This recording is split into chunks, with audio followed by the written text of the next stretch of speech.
अस्सलाम वालेकुम।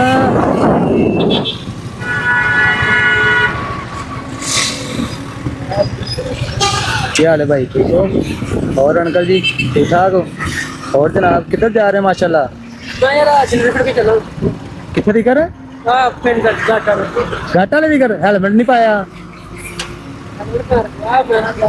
अच्छा चलो आ फिर साढ़े वालों गिफ्ट रखो, इनू पा के निकले जो निकले।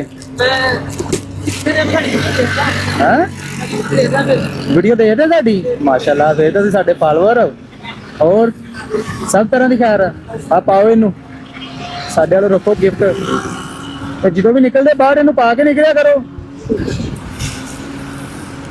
जान तो वध के केड़ी चीज आ, जिंदगी सिर्फ एक दफा ही मिलती है, बार बार नहीं मिलती हैगी। लो माशाल्लाह जबरदस्त हो गया। जाओ हुण अल्लाह दी सपुर्द आ, हलो भी रख लो नाल।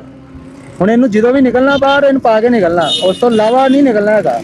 नाले अपनी जान की हिफाजत, जिंदगी एक दफा मिलती है, उसकी कदर करनी चाहिए। नाले कानून की पासदारी, ये साढ़े सारिਆਂ ਦੇ फर्ज आ। चलो अल्लाह पाक ਤੁਹਾਡੀਆਂ मंजिलां आसान करे। जाओ तुसी फिर अल्लाह दी सपुर्द, कोई गल नहीं।